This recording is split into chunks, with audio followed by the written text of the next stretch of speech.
Hello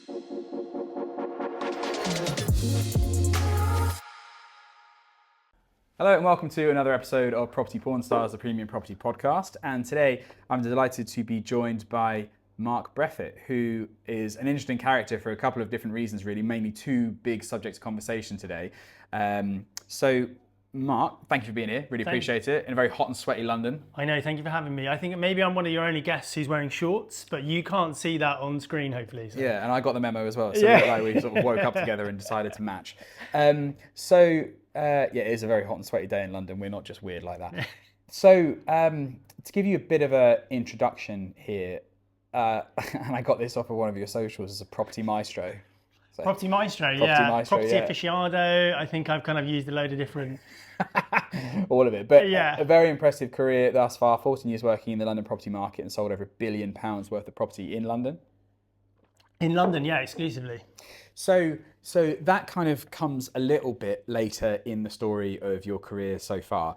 And the first part of it is very interesting. You were one of the first 20 employees at Airbnb. Yeah, that came about. That was a really odd time of life. I'd left university. I studied at Surrey and I did law. I didn't actually finish my degree, as my wife likes to remind me. You studied law? Yeah, I studied law. So I did take that how you want. I studied law at University of Surrey. You know, to my parents' dismay, like third year in, I dropped out. I dossed around for a bit. And I saw an advert online about a tech startup in San Francisco. And it was a really interesting job opportunity. And I thought, well, I'm going to apply. I did a really sort of unique application where I videoed myself, and we're talking maybe 15 years ago, right? Yeah, that's not the norm, right? Yeah, and I'd videoed myself, and I did the Love Actually cards, and I'd written why I was a great person to hire, and I dropped them, and I hadn't said a word. And the recruitment girl called me from Airbnb. I had a call with Brian Chetsky, who was obviously the founder. Did you really? Yeah, wow, the founder. That's really cool. And I actually wanted to ask you that, whether you guys have met. And they flew me out to San Francisco. I had another interview out there.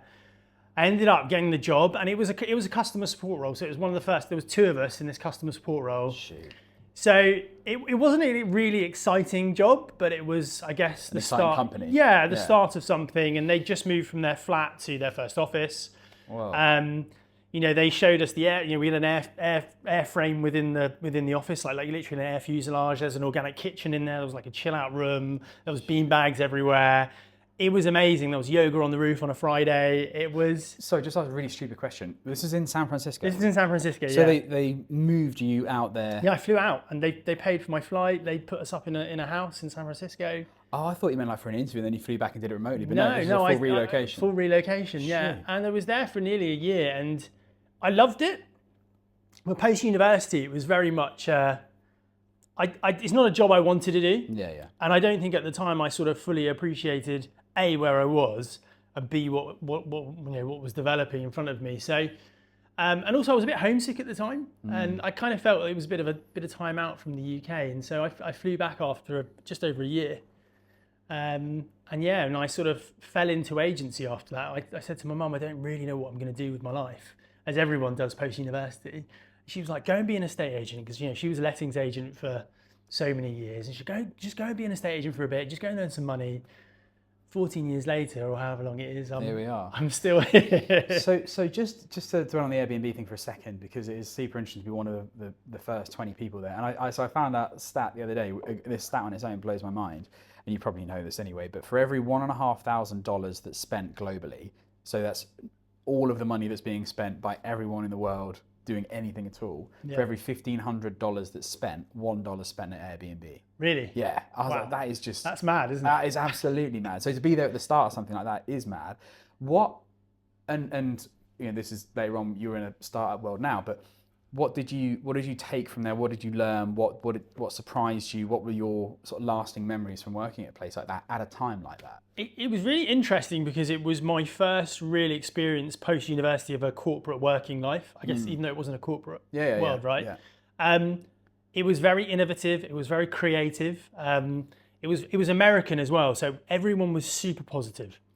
Yeah. That's that American attitude of we can do anything. It doesn't matter how many times someone says no to us, we will win and we will achieve. And they are probably the most hardworking people, and the reason they earn so much money and the reason they do so well over there is because they just have that never give up attitude. Everyone's so positive. The creativity as well. We'd sit around in the mornings as a team, and people would just be sitting there with drinks on bean bags. We'd be bouncing ideas off of each other. It was just a very open environment. And the founders were there. Brian was there every day, sat there with us, floating ideas about what we should be doing, what we shouldn't be doing, what works, what doesn't work. And it was just really relaxed. It felt like I was at university. Yeah. But we'd set up, all your friends had set up a business. Yeah. So it was really interesting. The ice cream van. It's ice cream van. We'll go get one. Yeah, just hold on, I'm going to go get 99. And just the creativity as well. And Brian said when they first started, he was on his last, bit of money on his third credit card, and were desperate for some investment. And the way to get some attention to Airbnb was to create these cereal boxes. And they created, I think, Obama's and Captain McCain's. Right, okay. And I think they generated all this press off the back of it, and that sort of built the brand and built more people to it. And they, I think when they left university, they were in creative design. So they came from that world. So it was very, very much creative environment. So I kind of took away a bit of that and brought it back. That was probably the biggest learnings I had from being at Airbnb. Yeah, okay. Yeah, that's really interesting. And that Brian is a really interesting, I mean, obviously, considering what he's done, an interesting guy. And I think it was probably a Diary CEO podcast or something, but he read out one of the rejection letters that he had from an investor or a potential investor at the time. And, obviously now Airbnb is this absolute multi-billion-dollar company, yeah. And these people are probably eating their hat at it. But he did it to sort of prove that it's never a straightforward home run, straight shot, even for a company as successful as Airbnb. And I thought for him to share that, having been in the position that he's in, was super interesting. He was a really honest character, and he said, he told us how many times they've been rejected, and he'd show us emails. And I think those cereal boxes he'd sent to a couple of the investors that said no. And I think a few of those venture capital companies still have his cereal in their office somewhere. Oh, really? Yeah, which I thought was quite interesting, almost like you can have this, but you didn't invest. Which I thought was quite interesting. I like that. So, okay, so then, sorry, I'm just catching up with what you were saying there. So, and then your venture into property was through a suggestion from your mum? Yeah, I came back to London. I was back at home, and I didn't really know what I was going to do. I obviously didn't finish my law degree. I'd been at Airbnb. I was back in London. And I think like everyone who falls into the property industry, you kind of fall into it. You don't grow up thinking, I really want to be an estate agent. And I guess unless you go to Oxford Brookes and you want to be a surveyor or something like that. And yeah, I thought, well, I'm going to give it a go. And I had an interview at Dexters, and I went in to be a lettings agent, and I said, my mum's told me I need to be a lettings agent. And they said, no, you're going to be a sales agent, and this is where we're going to put you. And that's kind of how my journey started. Wow, okay. So just very much falling into it, basically. And so you were at Dexters and then moved into Knight Frank as an associate partner there. So what was that transition like, and what was the differences between the companies? I don't know much about Dexters. Are they sort of mid-market in where they focus their brand? I don't really know. Yeah, it was... They're very much, we'll kill what we eat, we'll take anything on, right? Right, okay. Yeah, we'll take £200,000 flats on, in a council estate, or we'll take a £2 million house on a prime road in the area. So they were agnostic in terms of what they did. They obviously were trying to get into the upper echelons of the market. Yeah. And I think that's shown from the growth of the business. They bought companies like Harris Latner and Marylebone and et cetera, et cetera. So they've got Weatheralls now within the company. Have they? So, They've got Weatheralls? Yeah, so they've got Weatheralls. They've got lots of brands within the Dexters group. Yeah. So they were trying to build it, but they were always, they were under no illusion that we're mid-market. This is our bread and butter. If we'll take £500,000 flats, or but if we can get into that upper end, we'll take it. So. We'll do it. So why were you attracted to Knight Frank then to move there? I think I'd been 10, 11 years at Dexters. Right. Okay. I'd learned a lot. It was that period of COVID. Yeah. So we were working from home, and there was that very tumultuous time of, I think it was a very difficult time for everybody, especially Dexters. And it got to a point for me where I thought, now is the right time to leave, because I'd sort of reached my ceiling at Dexters. Yeah. I was an area director or a sales director at Dexters, where I had a couple of offices. And I got to the point where I'm never going to be in the board, unless someone moves away. And, I thought I really much reached my ceiling and it was time to move on. Yeah. So, Knight Frank came knocking and I approached them. We had some open conversations and a role came up and I thought it was the right time to make a move. Yeah. And then that was moving into the premium end of the market, right? Yeah, I guess so. Well, Knight Frank is that upper echelon, Yeah. isn't it? I guess you'd associate them with. Yeah. So I worked within the Dulwich office, and we, again, at Knight Frank have that core market and that prime market split within the company. Yeah. But I guess their core market is sort of the upper upper market end for of most people. Yeah. okay, exactly. yeah. But they were it was a very different business. Dexters was very much, I guess, what you could compare them to what people would know would be Foxtons. Yeah. Yeah. Very much KPI driven, very much sales targets, very much. Yeah. It was very laser focused on this is our culture, this is what we do, this is how we sell, and we're volume based. Yeah. Whereas going to Knight Frank after 11 years of being at Dexters was an eye opener in terms of a completely different way of doing business.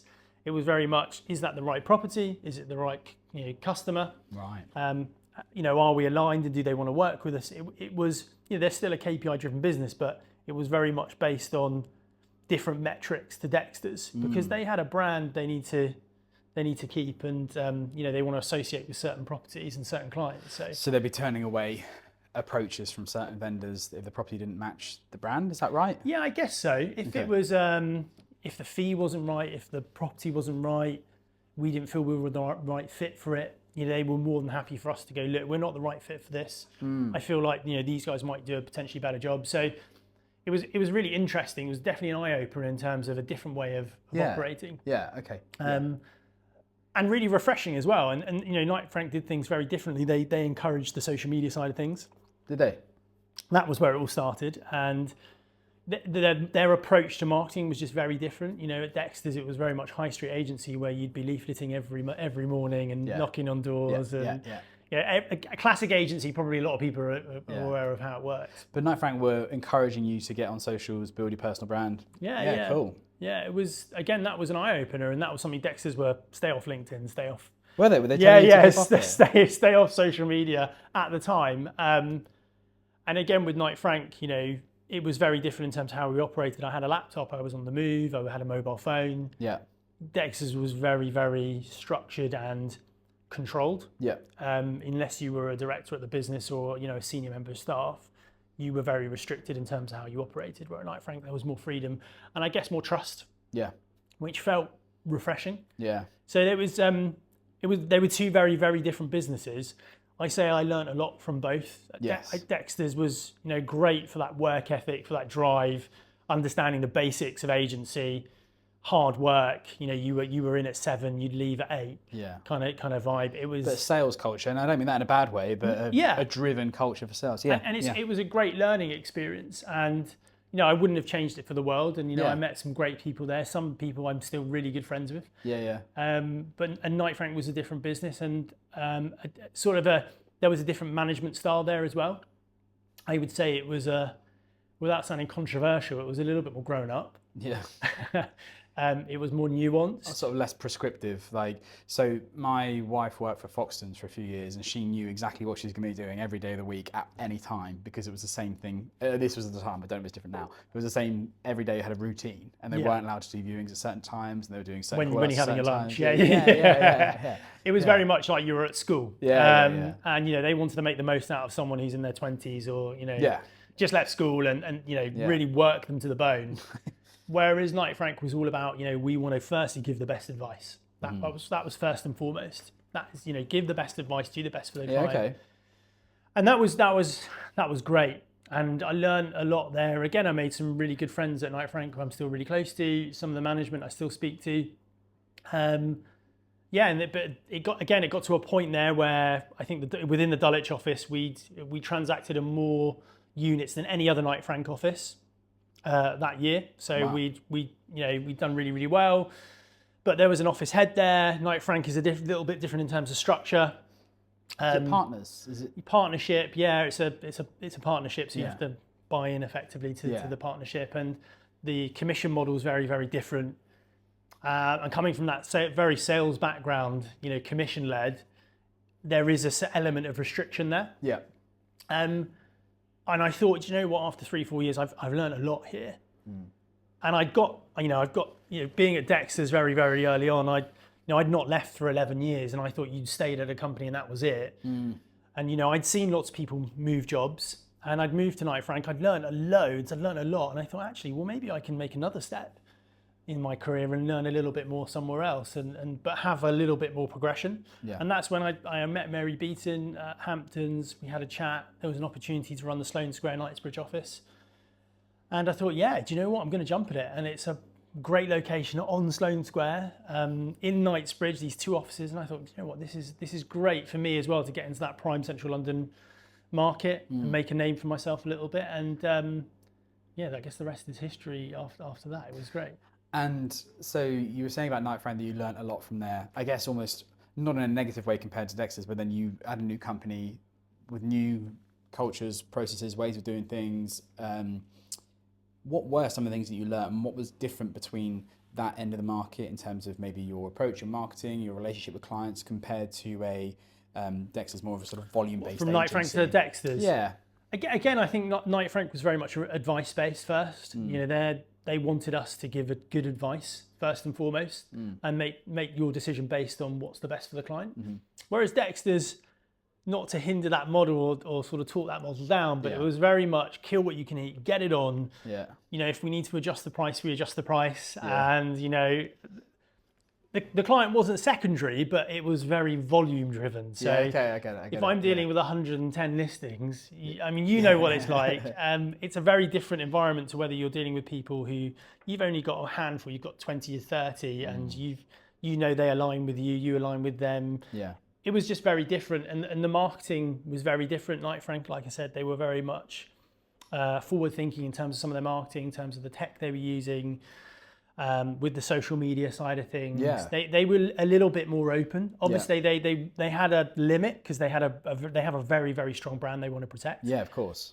So, but it was a lot more than what I was used to from Dexters. So, was your social media sort of policy that was written down reasonably strong from Knight Frank as to what you could and couldn't do online, or was it a bit more free range? Not to begin with, because I joined post-COVID, and I think that was the beginning. They're getting their head around there, and everyone's getting used to it. Yeah, and I don't think everyone quite understood how it was going to operate within the industry and how big it could become. And Daniel Daggers had just left Knight Frank at that point. Grant Bates was doing really well at Hamptons.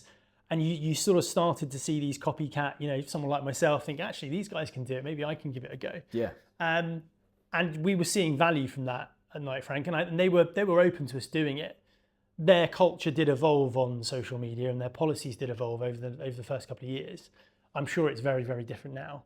As was Hamptons when I joined there, it was quite loose, but has become a lot tighter. So I think we first started speaking just before you joined Hamptons, because I think you were going to come on the pod, and then you're like, no, I can't join Hamptons. Yeah. Like, okay, fair enough. So you went there because of the attraction of the real headline locations, right? Sloane Square, Knightsbridge, it's about a prime central London as you can get, right? Yeah.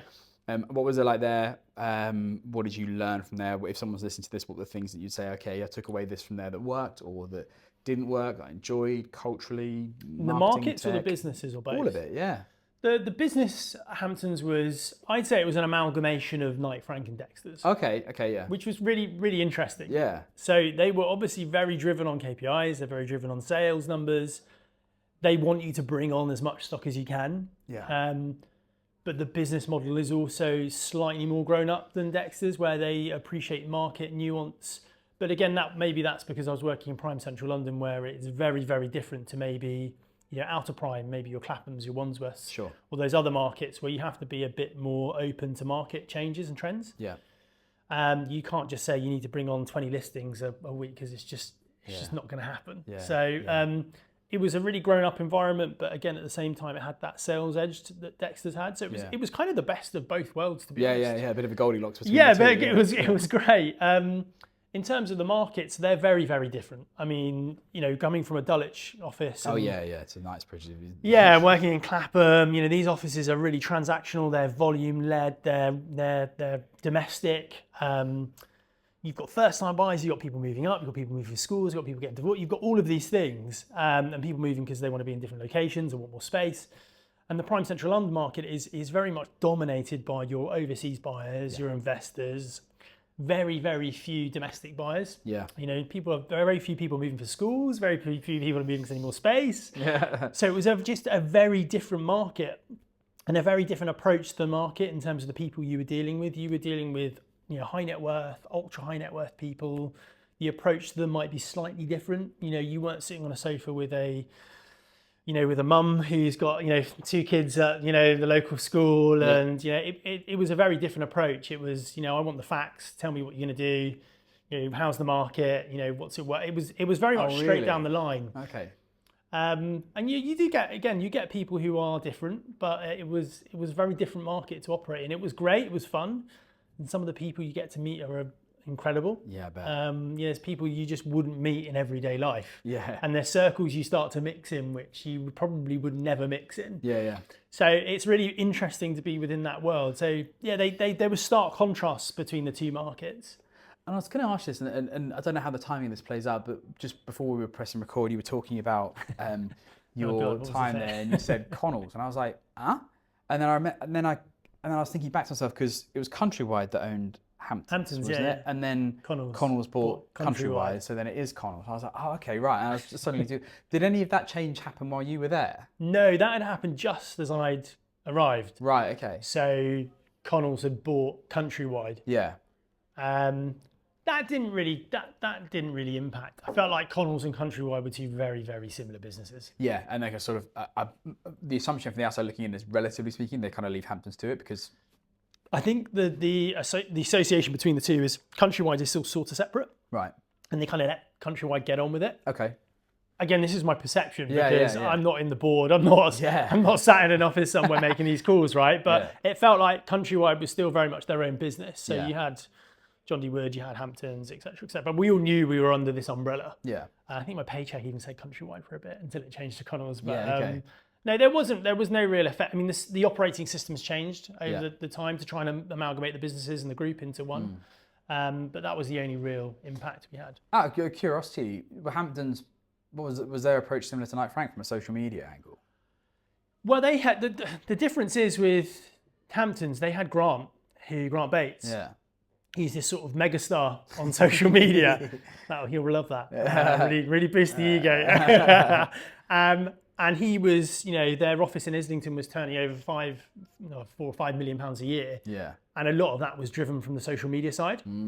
And, you know, in that Islington market, probably very similar to your Claphams or your Wandsworths or your Dulwichs, you know, a lot of the people were looking at that and thinking, I quite like him. I'm going to invite him over. They'd made a call before they'd even spoken to him, and he was pretty much cleaning up in terms of the market around there. Yeah. And I think they saw a huge benefit to that. But from the conversation I had with Grant when I first started at Hamptons, there was a reluctancy for him to go and do that, but he did it anyway. Yeah. I'm sure if you've ever met him, he'll tell you that. And they were a lot more open to it after they seen the success that he'd had. But there was still an element of caution, and you could tell that from the from the heads of department and the board, etc. But yeah, they kind of let you get on with it. If there was anything they feel you weren't doing quite right, you hadn't tagged Hamptons in something, or you hadn't tagged the business, or you know, they didn't want you to stray too far away from your own brand, and wanted you to kind of have that corporate. So you know, you were still part of that corporate element. Yeah, I'm with you. Yeah, okay, fair enough. And at the time recording, I think you're about 3 weeks out from working. Yeah, I think this is this 4? I don't know. I look at my watch now, but it has the date. It has the date on. You're not measuring it by the hour. Yeah. And what caused you to leave? Was it push? Was it pull? Was it KnokKnok? Was it what happened? Well, I mean, I've been working, as you know, on KnokKnok for just under 6 months, or just over 6 months. Yeah. And kind of as like a side hustle to what you were doing in the so to speak, 9 to 5. Yeah, okay, and we were kind of working on it as a side hustle with me and a couple of co-founders. Yeah. We've been building out this tech side to the business, which I can talk to you about later. And we've thrown an event which you kindly came to, called the KnokKnok Who's There event, all about personal branding and real estate.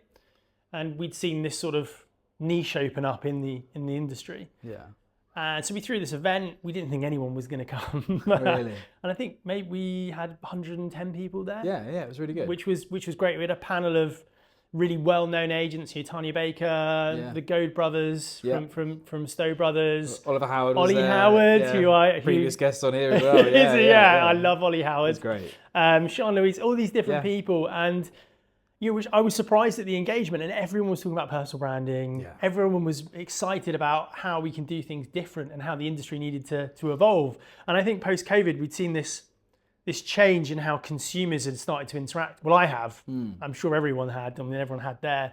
And how consumers had started to interact with us. Yep. And the tools we were using, whether it be WhatsApp, your mobile, laptops on the go, social media. Even my 91-year-old grandmother's on WhatsApp and she's on Instagram, which she wasn't before COVID. Yeah. And she knows what a Zoom call is. And and there was a really interesting stat in the Financial Times to say I think 70% of consumers were looking on social media or online before they made any financial purchases or they made any decisions. Yeah, okay. So whether that be going to a restaurant, buying clothes, who they instruct on, refurbing their house or, what agent they decide to instruct. So they sort of, just on that, because that's really interesting, that they can be finding stuff for the first time on social media, but it's as much about them checking social media as validation of what they're currently researching. Yeah, basically, it's almost like a research tool, isn't it? Yeah. And they would use it. Apparently, the stat was 70% of the consumers are doing that, and it was just interesting to see how things had evolved so quickly from an industry which had always been quite archaic in terms of how we did business, and I don't think it probably changed since the early 2000s. Yeah. It was very much paper-driven, landline. One email inbox for your whole office. There was it was. Nothing had really evolved. We were still just listing things on Rightmove and sort of hoping for the best and the price was right. And there was nothing creative about it. And there was nothing to really differentiate each agent. We were all doing the similar sort of things. You could maybe say that some might be different in terms of how they approach people and how they deal with people, like the Knight Frank and the Dexters. Yeah. But what we were doing is broadly the same. Yeah. Some might disagree with that. I've seen some podcasts. And I just thought there was an element and a niche there for some change. And we threw that event. It was really successful, huge amount of engagement. And we were still working on it in the background, and the new year came and I was still at the Hamptons Private Office. We had been really successful in the private office. It had been growing massively. Last year, we sold the most expensive house in London, just under 70 million. Wow, really? And that was kind of like a real sort of feather in the cap. Yeah, great moment. Where was that? That was in Holland Park. Right, okay. Wow. I had to think about it then, didn't I? Yeah, it seems like ancient history. Just for the sake of me and people that might not know, what's the difference between sort of your regular Hamptons and then your private office Hamptons? Might be a silly question. No, so I transitioned from running those two branches, and Grant and I had sort of gone in to set up this private office within Hamptons. Right, okay. So we would effectively deal with anyone buying up 7 million plus. Okay. So throughout Hamptons and throughout London, we'd operate, again, agnostically across the capital, at anyone selling or buying above 7.5 million. So if you were buying at 7.5 million, you deal with us. If you were a high net worth client, you deal with us. If you were, an important client, you deal with us. You had multiple assets. I hope you're enjoying this episode of the podcast, and chances are if you're listening to this podcast, then the premium property market is of some interest to you. But how interesting actually is it? Well, we can tell you that with a free personalised premium market report on the premium property market in your area. It shows you firstly the value of the premium market around you, and it also shows an in-depth competitor analysis as to what your competition are doing, the good, the bad, and in some detail as well. So you can perhaps make a strategy of how you would take some of that market for yourself if you wanted to. All you need to do is go to bydesignhomes.com/report. That's bydesignhomes.com/report, and we'll send it to you within a day or two. That's it. Back to the episode. And what's the difference from a client's experience point of view between regular Hamptons then and the private office? So obviously they get at the time either you or Grant. But how would that, other than your two's experience and personalities and so on, and the expertise you've got, how does that differ to what they get in Hamptons? Is it that there'd be multiple people involved if they were at normal Hamptons? Yeah, I guess if you were in the if you were buying at 20 million, you could just call into the local office and you could get bounced around different offices. There's barriers, and do you know what it's like? You've got your own bracket in terms of Sloane Square is Sloane Square, and Fulham is Fulham's patch, and there's no crossover, so you have to pass that to someone else. Right. So it was very much giving okay, a holistic service to people where you were just assigned to Grant and I, and we would deal with you and we would look after you and we would deal across London. Okay. We built rapport with private banks like Coots, JP Morgan, Deutsche Bank, buying agents. And I'm assuming this is selling and buying, right? Because so far you just talked about buying, but it's selling side as well. So someone's come to your property that's worth 7.5 or more. Hamptons will say, okay, we'll speak to Mark Breffit, yeah, okay. And that's how it worked. And it was, it was also about offering a more tailored service to those people as well. Yeah. And it's the experience we're able to offer over someone. You might get someone in an office who's only been there 2 months. Yeah. You just don't know what you're going to get. Yeah. No, exactly. So it was about making sure if we were going to try and reach the real upper end of the market, which Hamptons were trying to do at the time, they were trying to punch into that Knight Frank Savills end of the market at the 10 plus. Yeah. We had to do things slightly differently. Yeah. And for being at Knight Frank, their private offices, they wouldn't deal with anyone at 7 or 10 or potentially even 20. Their brackets are a lot higher. Yeah. So we were sort of giving a more tailored service at a much lower level. Okay, yeah, got you. But still a level we felt was, attractive for someone at £7 million. Meaningful. They felt they were going to get something from us. So when we had all the social media element to us, the creative element to us as well, which was slightly different. Yeah. Okay, so coming to the end of that chapter then, and then into KnokKnok. So you'd started KnokKnok as, and we'll sort of get into what it is in a second, because that is one of my questions, believe it or not. I've even come to a bloody event. But you started KnokKnok while you were still at Hamptons, and now you've been going 6 months a year. You thought, I want to commit myself to that. So you asked me why, didn't you? Yeah. Well, I think we spoke off camera, didn't we? I thought you wanted to sort of skirt that issue, so I didn't go back to it. we spoke off camera. I was chatting too much off camera, but I was on annual leave for a couple of weeks, and then paternity leave sort of crossed over. Yeah. And as these things are, you have time to sit and think and ponder on things.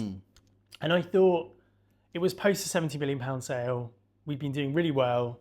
Grant had recently left as well, so there was something else to think about.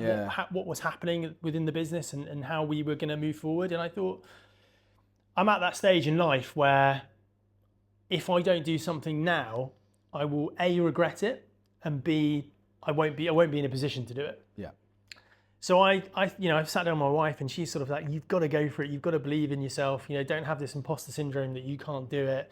Been in the industry for well over a decade. You sold London's most expensive house last year. You've made a name for yourself somewhat within the industry. You know a lot of people.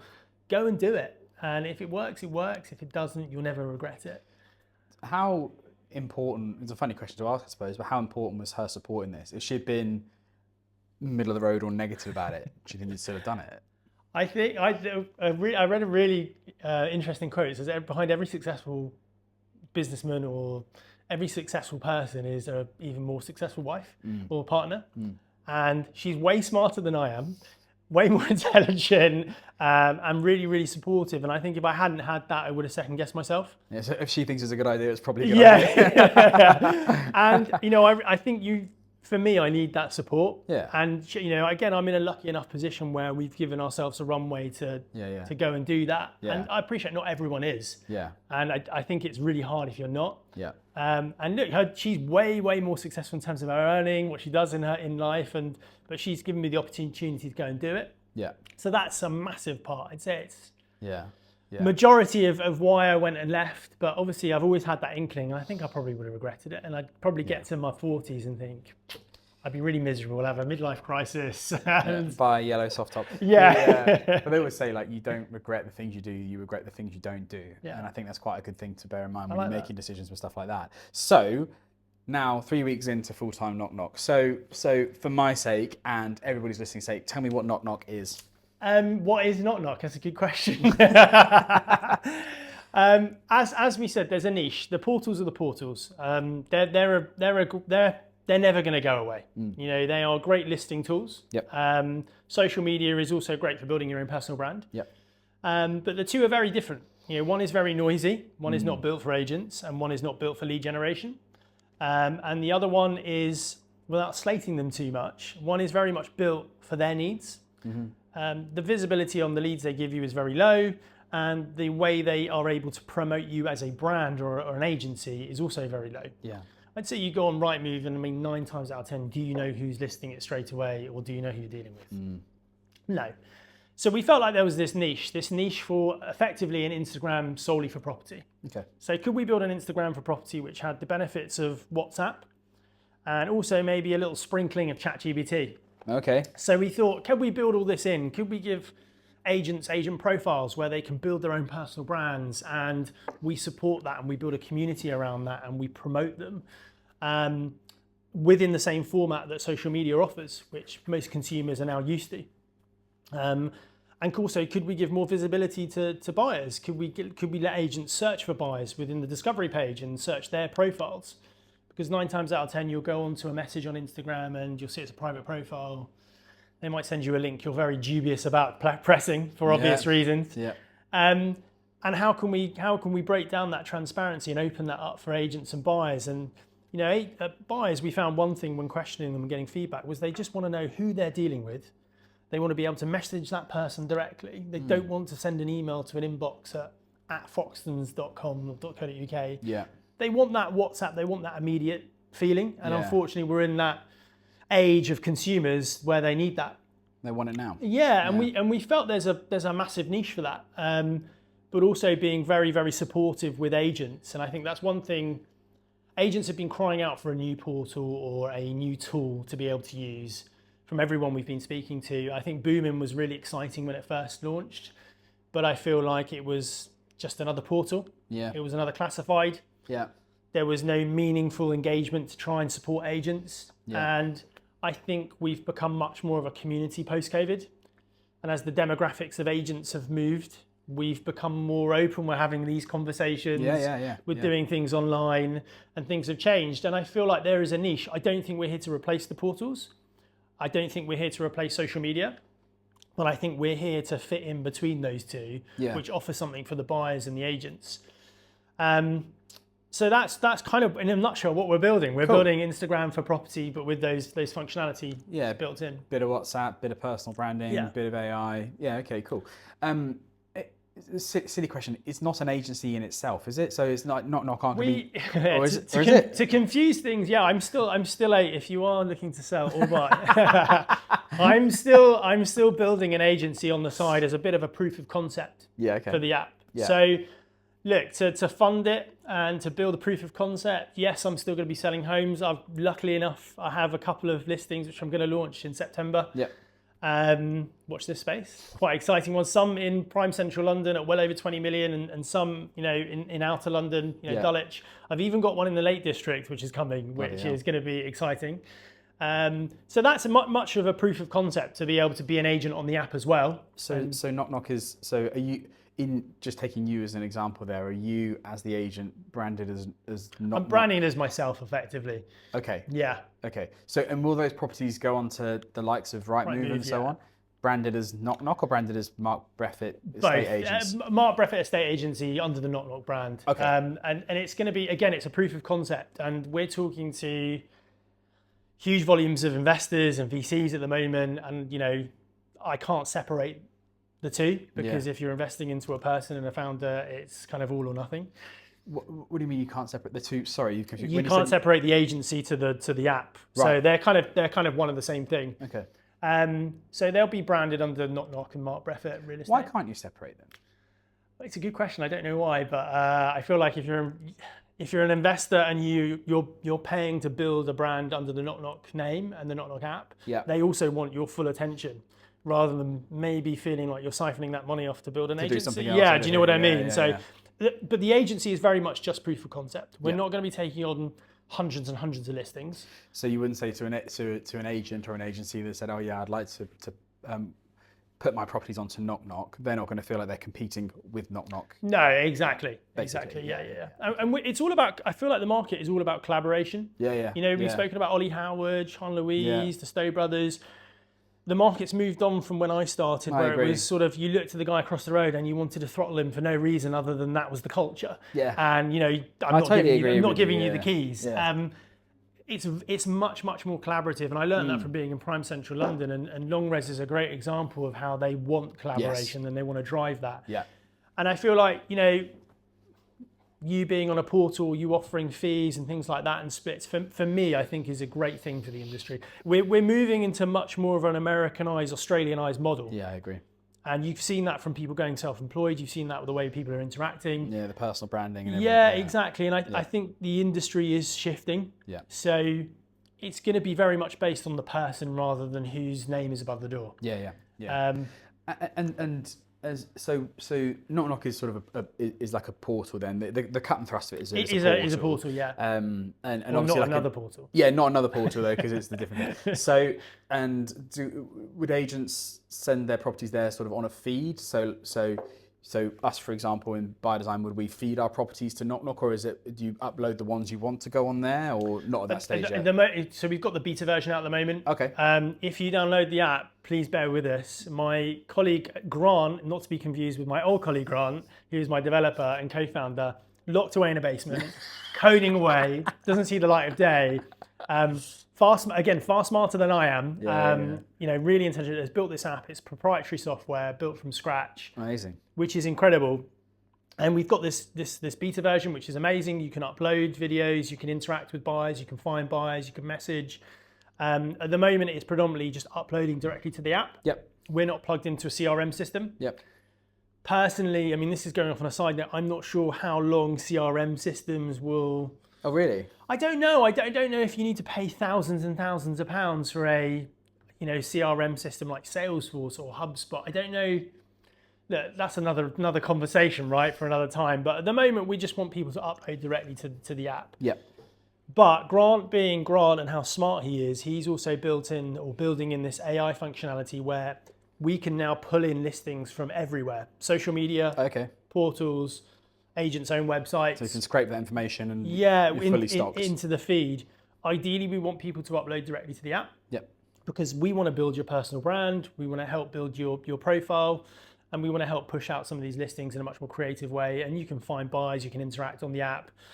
And again, one thing buyers loved was the fact they didn't have to jump to Zoopla and Rightmove, your own website, your social media. They could just message and see everything in one place. Yes. They can have a calendar. They can just pull out viewings, and that's what they love. So ideally, we want everything to happen on the app. Yeah. But that's a long answer to your question, is it? No, we can't. You can't pull in from your CRM system. No. But it makes sense, and that's what I wanted to do. Really, was get to grips with understanding how it works and what it does. And then this is a funny question to ask, and it sounds kind of personal, but it's not. Like, how does it make money? Because I guess somewhere along the line, it's got to make some money. It's not just a very time-consuming hobby that you're up to. No, how does KnokKnok fund itself? How does it fund itself? Well, that's part why the agency's around, right? Firstly, right, to help fund the app and help fund my life. Yeah. Because I can't work on this for free forever. But no, of course not. I'm sorry. What I meant is like the business model. How does the business? Yeah. At the moment, our focus is not, and this sounds really counterintuitive, right, for a business, but in that startup realm, and something I've learned from speaking to people and being in that environment is don't focus on revenue for the first year. Don't focus on how you're going to make money, because ultimately you'll end up failing. Yeah. Find out how you can scale and how you can optimize and push that as quickly as possible. Yeah. Then you get to a point of, okay, how do we make revenue? We've got huge scale, we've got huge volume, we've got huge user base. How do we generate revenue from this? Monetize it, yeah. Yeah, look, there can be a number of different avenues. You can plug third-party, people in, like mortgages, removals, furniture. You could put paywalls up like you do with dating apps. If you're going to pay £5 a month to find, go on a date, why wouldn't you pay £5 a month to find the perfect home and get access to, more scrolls or, more interactions? There could be ads that come through on the feed like they do on TikTok. There's different avenues to monetization, and they're all relatively healthy in terms of how we can make money. Yeah. But not the priority. Yeah. The priority is the user base, the scale, and then working out what's the best way. And it's an interesting way. Like a lot of modern businesses go that way, isn't it? It's a stupid example, but Facebook would have been that, where at one point there was no. They didn't make any money. There's no thought of monetizing it. It was just a network, and I think what you're talking about here is kind of a network, really. But then obviously it's hugely profitable business. And I remember actually, it's while you were saying that, something came back to me that I'd not listened to that podcast with going all the way back to Brian from Airbnb. On Diary of a CEO, yeah. And I'm sure it was him that said this, and it said like the worst thing you can have is a business where like you have 100 people buy once. What you want is one person to buy from you 100 times, and then tell 10 people about it that do the same thing and create these kind of raving fans. I was like, God, he's so right. And just from a pragmatic point of view, that's your business is only one of, there's two numbers, isn't it? Your cost of acquisition and the lifetime value of a customer. And if you can if you can have them around for a long time and they're going to be a customer of yours for a long time because they're raving fans, then you're onto something really exciting. It's that scalability and that retention. It's that flywheel effect, right? Yeah. I feel like agencies ripe for that because people are crying out for community, and they're crying out for something that someone's built for agents. So yeah, it's not about money to begin with. It's more about solving an issue for the industry and helping agents and helping the consumer to a degree as well. Is there a moth flying around? Is that a bad sign? I don't know. It was a yeah, it's butterfly a or something, huge, but it's huge, fucking huge huge. moth. Let's not give him any Is that a credit good for omen this. or a bad? I think it's a great omen, right? What did they say? Moths are a good omen.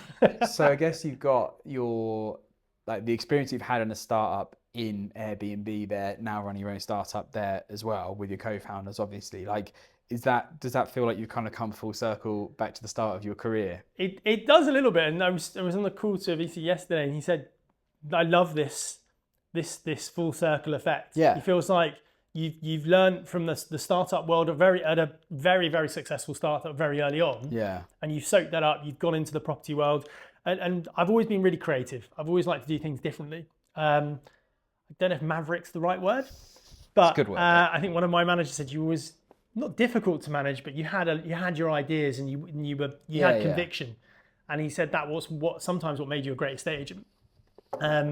Across obviously all the other things mixed in there as well, like great advice, trustworthy. Just to be clear. Yeah, just to be clear, caveat that.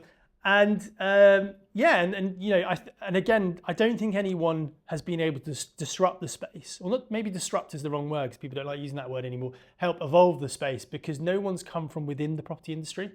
I think a lot of people try and build things for us where they've come from the investment banking world, or you know, they've become property developers, and they feel they understand our world and the consumers we deal with and feel they can create something for us. Yeah. It never quite works. And no one's been able to do it, but I do feel we're on the crest of a wave where things are about to shift in the industry. Yeah. And I think it's a really exciting time to be an agency in the industry in general at the moment. I really agree. Yeah, I really agree. It's really exciting. And my last question about KnokKnok was like, what's with the cereals? And I think you knocked that on the head pretty early doors in this How did I come up with that? Yeah. Straight out of the Airbnb playbook. Yeah, and someone said, I was talking to an VC, and he said, you know, this is amazing. You've come up with this idea, and I said, you have to caveat. This was, I kind of took this idea, but it worked really well then, and there's no reason it can't work well now. And I think agency as well for me is about being bold. It's about being different. The internet means attention is king. I'm not talking about you like literally taking all your clothes off and diving into a swimming pool and being completely crazy. But I do think, you know, we have to think we're not just advisors. You do have to be a great advisor. You do have to give your client the best advice and do what's best for them. But also, secondly, you're a marketeer now in this market. The world has moved on. The world has evolved. You know, we don't stick things in the windows anymore and pop letters through doors with offers. You know, we are marketeers. We have to be different. We have to stand out. Yeah, you're right. I'm going to butcher, I think it's a Rory Sutherland quote, but he says like, the best will always be beaten by the best known. I think he's right about that. I think he is, and I think that is. I love Rory Sutherland as well. I've been watching some of his podcasts. They're amazing, and that is just the world we're in. Attention is king. You've got to beat the algorithm. You've got to do things differently. You've got to draw as many eyes, and the world is a much smaller place than it was even 10, 20 years ago. We are all very, very connected, and I think that's one thing that the internet does do. And one thing I learned from being in central London, I'm going on a roundabout, sorry. No, but the whole conversation is kind of rounding around, where I was on a viewing at an £8 million apartment in Knightsbridge, and I said to this young girl who was from Singapore, I was like, how did you see this? She said, my dad watched you on TikTok. And I think I did a really bizarre, voiceover to this property on TikTok, and I thought, it was kind of a bit satirical in terms of what I was talking about, right? And I'd done a few videos where it was like, oh, you live in Knightsbridge, you drive a Lamborghini. But he'd seen that, but he'd seen the video and it had grabbed his attention, and the algorithm had taken that and obviously shot it everywhere. Yeah. And they ended up making an offer on this place, and I thought, wow, the attention really is king, and doing things differently is you've got to break from the mold. And I think the people that don't evolve will eventually end up failing. I agree. A question on KnokKnok again that I wanted to ask you, I've written it down. No, it's all really good. You said about the AI. What role does AI play in it? So it's being built at the moment, so it's not involved. It's not implemented yet. Yeah. But if you're a buyer, for example, David, you're going onto the app. You open the app. There's the search bar there. You can say, I'm looking for a 5-bed house in Clapham. I want it to have a large garden, a really nice kitchen. It will just be much, much more specific in terms of finding you the right property. And also that AI is able to pull listings from everywhere. So it can pull from other social channels. It can pull from portals. It can pull something we can do with an API, but becomes very, very difficult. The beauty with AI is it can, I know it's a bit of a buzzword, but it can do everything. And it can do everything very easily for us without having to code it too much. Yeah. And it also learns about you, right? Yeah. It learns about you. It learns about your preferences. It learns about your scrolling habits. Whether that's, some people think it's a good thing or a bad thing, use ChatGPT and it will understand you much better than you can ever type in a few filters. I want a 2-bed Clapham, this price, that's it. Yeah. It will understand if you're zooming into kitchens that actually you might want a kitchen. There's a famous phrase in agency, buyers are liars, and no one really ever knows what they want until they start looking. And this AI can learn all of that for you. And as an agent, we can give you those top line stats as an agent. And yeah, it's very interesting from a buyer's point of view, isn't it? They can actually understand your preferences better than you would necessarily. Yeah. Or at least, on a relatively basic level, locations that you might have otherwise dismissed. Yeah. Because how would you know every location? Exactly, and it can tailor it for you in a certain way. We don't want to be too restrictive, right? Because we obviously want people to see as much as we can. But it's another tool which will benefit.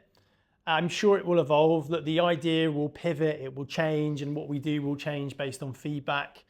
The AI will evolve in terms of how we implement it. We may give agents more tools based on the AI we implement, whether that's instant replying, the AI learns about the agent, it can help with documents, all those sorts of things. Yeah. But there's so much we can build into this and we can roll out. But for now, it's keep it as basic as we can. It's trying to prioritize, isn't it? That's a hard thing because there's Exactly. only so much.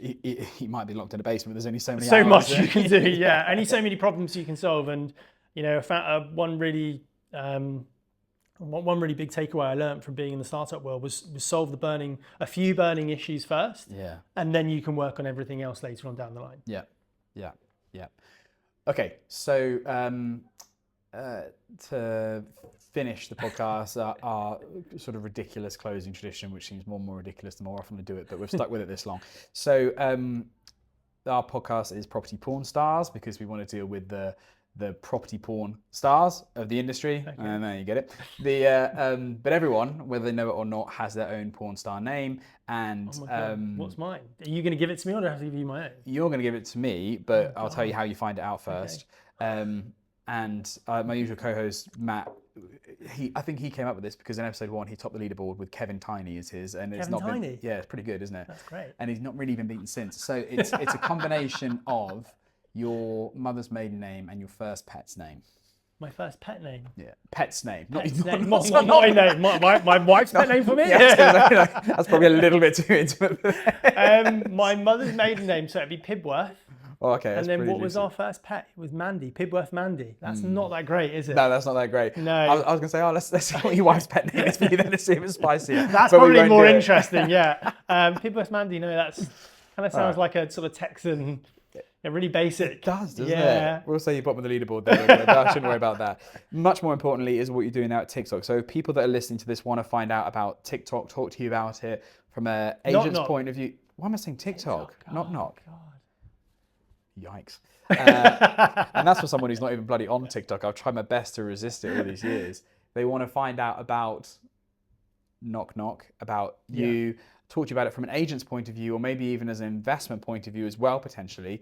What's the best place to find you? How can they find out about it? Find me on all socials at Mark_Breffit. On all socials, obviously on LinkedIn as well. Feel free to email me at mark@knockknockrealestate.com.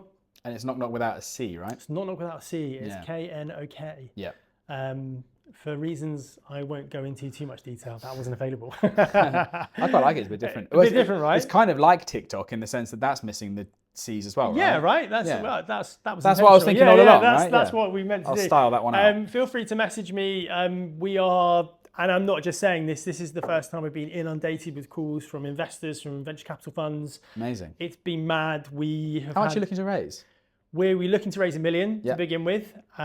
We've had term sheet in our inbox the other day, which has just blown my mind. And Awesome.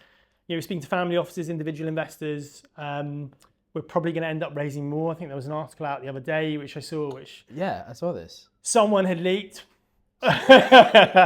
that we were looking to potentially close on a £2 million pre-seed round, which we probably will. Oh, cool. But we're going to close that in September. So feel free to reach out if you're still interested. We haven't closed that. We're still having conversations. And if you're an agent who wants to learn more about the app, again, just feel free to message me. Download it on the App Store. It's KnokKnok Social on the App Store. Again, please be relatively kind. It's version beta. People are testing it at the moment, so it's not fully functioning. Yeah. There are going to be bugs, but we want to build a community. We've got another event coming up relatively soon, towards the end of the year, which I'm hoping you will attend. Yeah, I'll be there. Yeah, bells on. We want to have a podcast corner, so maybe Podcast corner. maybe we can have podcast corner with Property-Pxrn stars. But yeah, feel free to reach out, and I'll try and get back to you. Let's do it. Awesome. Mark, thank you so much for being an amazing guest. I really appreciate it. And thank you for watching or listening to this episode of Property-Pxrn Stars. And we'll catch you in the next episode. Bye for now.